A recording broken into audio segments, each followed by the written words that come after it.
I was wrong in doing what I did. No, no, no! Are you listening? Sean here, and today we're going to be talking about why Lorne Armstrong should be thanking his lucky stars for the Lorneography community.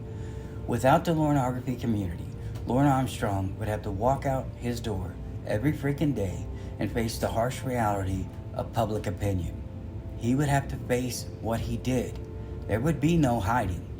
A lot of these celebrities who get in trouble, these politicians, they try to lay low, they try to make it go away. But what they can do that Lorne never was able to do is get out in front of it. Today, news is so fast that if Tiger Woods were to run over somebody with his car, the story would already be out there from his angle, most likely, if they deemed it necessary, trying to sway public opinion before the formal charges were even brought against him. Jurors could have heard some of what happened. People at work were talking about it. Maybe they overheard it. The judge, it would be carried over into the courtroom whether they wanted to or not. And if there's not enough evidence to negate that, these people are going to be let go. Lorne had to come out swinging. He came out with all those excuses, none of which made any damn sense, but he came out with them anyway. The first time he got a catfish call, that was a moment that saved his life. That was a moment that saved him from getting in trouble again, because here's what would have happened. I had a YouTube channel at one point that was getting millions of views. I was doing music remixes. It was on my channel, and then I deleted them all because we got into the era of copyright claims, and it got really tricky. How much did you have to change for them not to, try to take your video down? Lorne was getting a lot of views. And people like to be associated with people who get a lot of views, a little bit of fame. Panda Lee and DSP, they like to attach onto somebody else to try to make a name for themselves. How long would it have taken for someone to attach themselves to Lorne? I think it would have been quick. There are younger girls out there who don't mind a little bit of controversy. Do you think Lorne, in actuality, if there was a young girl who said she wanted to come up and see him, she could drive, maybe she was close, do you think he would say no? I don't. He may say no once, and he's gonna call her right back. Don't ever call me again. Hey baby, it's me. Sorry the way I acted, it's not the way I want to act. He wouldn't be able to turn it down. So what the Lorneography community did was save his life. We created a fame bubble for him. Again, without that fame bubble, he would have to wake up every morning, go out, and face the harsh reality of public opinion. He can tell these catfish women whatever he wants because they're new. That's why he likes new people, because they're new. And he can try to get out in front of whatever they're going to find. It's what he always does. But sometimes he just hopes, please don't ask. I'm not going to bring it up. Please don't ask. I'm going to talk about everything else but my charge. You mean your conviction, Lorne? With these new catfish women, he can try to get out in front of it. Lie. Do whatever he needs to do so that when they eventually do find out all of this information, he's painted it as this grand conspiracy. Let's talk about this fame bubble. The fame bubble, this is Lorne's world. There are boundaries that he can't just go out and do what he wants. Probation and parole, they're right on the outside of that bubble. Occasionally, he'll try to bring his class that he just can't seem to get out of. He'll bring his class into it. He'll tell them about the catfish. Tony, he could tell Tony, anyone he can talk to. Those are the outskirts of his bubble. And in the center is Lorne Armstrong. Roy, nucleus, proton, neuron, whatever it is, spinning around him, orbiting the Lorne sun. And Lorne loves it. These catfish women, to him, they're not in control. They're orbiting him. Remember, this is his fame bubble. These women want him in this bubble. In the real world, no woman wants him. They would never touch him. He is well aware of this. He's still a virgin. This is why these women are so appealing. We know that. But the catfish women swirling around him, his never-ending desire, his unending want for somebody just to pay attention to him, to treat him like a celebrity. Think about this. He wanted to be a country music star. He wanted to be famous. There's no chance that would have ever happened. But in this fame bubble, he's finally achieved it. As long as they're not talking about his conviction and what he did and about his real victims, he's a celebrity. They're talking about him. The first time he's ever got a chub, it is literally standing up. When you have to announce that to a woman, we decided, I think that might be the first time that happened. These celebrities, these politicians, the ingenious way they took people like Lorne. Lorne would see himself as an influencer. Trickles down from celebrity to media to influencers, people who aren't famous enough, just can't seem to get across that fame line. Let's give him a title, let's make him feel important. Lorne would see himself as that. He would be dying for that blue check mark. Then it trickles down to the followers of those influencers. They create a little fame bubble. I know I have a loyal following. I know I have people who will protect me no matter what I do. That's the fame bubble. I'll stay in that little teeny pocket, not the anger pocket, but this little protective pocket. People who will blindly defend me. Michael Jackson, after he died, they found some disturbing shit in his house. That's just the truth. And I love Michael Jackson. But he was such a good singer, and he was such a good dancer, and he was such a legend that the defenders, they could have video of him doing what he was accused of. Oh, that's bullshit. They edited that. People blindly defending them. And I think Lorne at one point thought he had people that were blindly defending him. If Lorne was good looking, if he was talented, I could see some people saying, oh, he's good looking. Why would he need to go out with a young girl? Well, we know that it takes all kinds. Bunch of pervs out there, bunch of pedos. But with Lorne, it would be, well, he's good looking. I mean, the guy can sing. He's got a bright future. Why would he risk it all? Well, we know why. Because that need is so great. But people would be willing to overlook it simply because my man, Mr. Penis, had some talent, he was handsome. He had something going for him. He has nothing going for him. I think we all remember the important message video where he put it out saying, should I keep my channel up or take it down? Should I continue to be the target instead of these other people? Because I'll take the bullet. Praying that the majority was going to say, please, Lorne, don't take your channel down. The people who were saying that are people like me because we wanted to see more content out there. The only time Lorne has ever been entertaining, the only time Lorne has ever mattered is because of the Lorneography community. It's because people can't believe a guy like this exists. And Lorne doesn't care. Because in Lorne world, in that protective fame bubble, everything's okay. Because once the bubble goes away, it's already shrunk down with Blue Boy. It's a little bouncy ball right now. I don't know what's next. I don't know if it's continued, but I do know once it's gone, it's gonna burst. And here's what Lorne's gonna be left with. All of these years wasted, not doing anything, focusing solely on any woman that will talk to him, it's gonna catch up. His debt, family problems, having to get a real job. I don't know if he'll ever get a real job, but he would have to focus on things that normal people have to focus on in real life every day.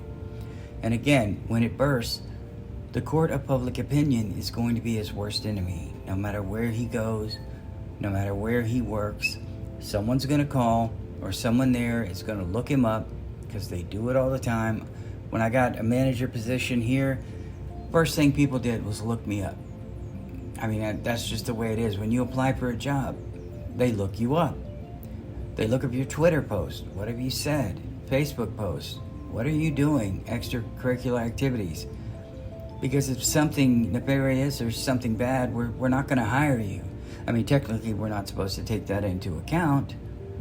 Well, maybe you can nowadays, but technically, we're not supposed to take that into account.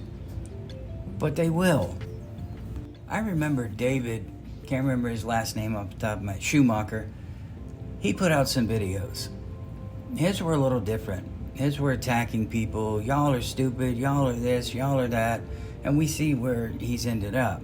I mean, the dude is in like psych ward or something. He's absolutely insane. Criminal. We know that he meant to do it. We know all these guys meant to do it. We do. But I can't see very many people wanting to bring that up, wanting to use that to catapult them to fame. Already the TCAT videos are out there for eternity. They're not going to go away until YouTube goes away. So the people who, the church guys, everyone else, Rabbi David K., probably one of the most infamous predators, it's never going to go away. There has to be some kind of redemption. And the only way that redemption is going to come is by actions in the real world. Lorne doesn't understand there are ways you can help people that don't involve money. He could be doing charity work. He could be doing something to make his life have meaning, to have purpose. But he won't, and we know he won't. These are things that would get him back into good graces. Remember, those celebrities that do a bunch of dumb shit. They give to charities. They start charities. The NFL, for example. They beat the living shit out of each other. There's blood. They hurt each other. It's a brutal sport. But they become knights because of their charities. WWE. Stephanie McMahon's infamous charity is the new marketing, which she regrets now saying. But these charities are nothing more than fronts. Susan B. Common. I mean, think of the awareness charities. They're pretty much pointless. I'm bringing awareness. Well, you could do that for free. You don't need to have a business to do that. Now, I'm not knocking them. Please don't blast me in the comments. I'm not knocking them. I'm just pointing out facts. It's not false. Don't point out my false. These people, they did something to try to counteract whatever it is. WWE with its scandals and concussions and drugs and everything else. Brutality, parent-teacher, whatever they are. They did something to combat that. They do these charities, be a star. And when you're doing these things, when you're doing the Make-A-Wish, which I think is wonderful, by the way, I wish every child could have that. The Make-A-Wish Foundation, it's hard to attack them because they'll just bring that up and use it as a shield. Think of when Lorne brought up, I take water to the homeless shelter, I help my mom, I got so much to lose. You have nothing to lose, Lorne. You had nothing to lose, and you never will have anything to lose. So I think unless Lorne were to get out in the real world, unless he was to do charity work, get a real job, keep his head down, stay off the internet, don't answer the phone, he's never going to be anything else than this guy that we all know. When your own family doesn't like you, when your own family has alienated you, that would be where I started, trying to repair familial ties. I would be trying to repair relationships. He doesn't have any friends. He should get friends. There are people out there who would accept him, and I'll be honest with you. I wouldn't want to be associated with Mr. Pedo. However, if I met him doing charity work, and I saw that he was earnest, he was being honest, honestly, he was being honest about this charity work. He really wanted to help. I could look past it. Now, we wouldn't be going out to bars or hanging out or anything, but I could see us talking. I could see us sharing stories. I think that's just who I am, and I would imagine that's most of you guys. You wouldn't fault somebody for trying to make something of themselves, for trying to better themselves. You would feel like, I have connection with this person. That's why people can't connect with him. He doesn't do anything. He helps out people. I think he just gets food from, drinks, anybody that will pay him any kind of attention. I mean, if he was smart, which we know he's not, he would do all of these things that I mentioned. And maybe Somebody would mention it on the internet. Oh wow, Lorne's working for charities. He's down there feeding the homeless at the homeless shelter. He's handing out blankets. He's doing something. We can't even get this guy to get a real job. We can't get him to contribute to society. Everything he's gone through with us in this little fame bubble that's shrinking, he knows it's all fake. But that's not enough to scare him into stepping out of it and into that real world. When I got my divorce, I really understood. It took me a while, but I understood who I was. And I understood what my flaws were. And I saw more of how I should have behaved. Just something as simple as trust me, you want to have a great relationship, all you have to say when things get rough is things are going to be okay. Everything's going to be okay. I wonder if people told that to Lorne, how he would react. Because I do know it heals friendships. It heals relationships. You're in it together. Lorne is never in it together with these women. He's in it for himself. It's always one-sided. If he would just say, hey, we're going to work out. Everything's going to be okay, I would be shocked. I would say, wow, Lorne learned a little something. He understands that they're in it together and that her problems are his problems. They're not inconveniences as he sees them now. What he saw his conviction was as an inconvenience. That's why there's no redemption for this guy, because he hasn't changed. Look at the comments on the Blue Boy videos. Lorne hasn't changed one bit. Look over at Healborn. Look at his channel. Reborn, Healborn.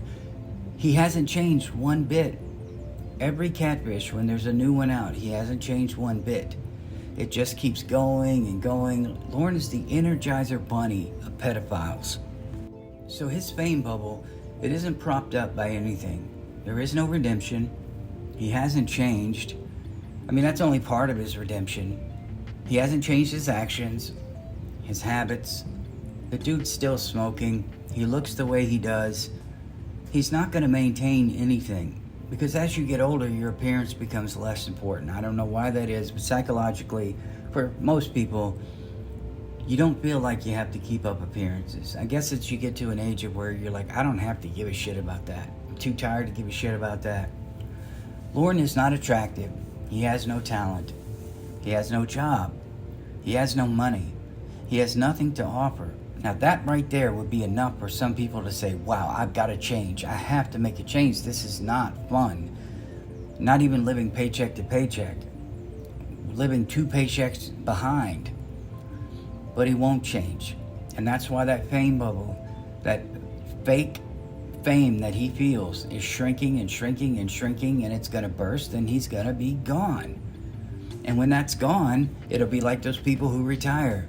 They die within weeks or a couple months because they've been working for so long that their body's just like, I finally need to rest. When this fame bubble is gone and it's all quiet, I don't know if Lorne will kick the bucket. Like I said, he's a cockroach. But I do know there's going to be no redemption. And maybe it would be for the better if there were no more catfish women and we just had what we had. There will always be fresh takes on it. But Lorne should be thanking his lucky stars for us. I love you guys. I will see you in the next Hang on, I can't even catch my breath. Hang on.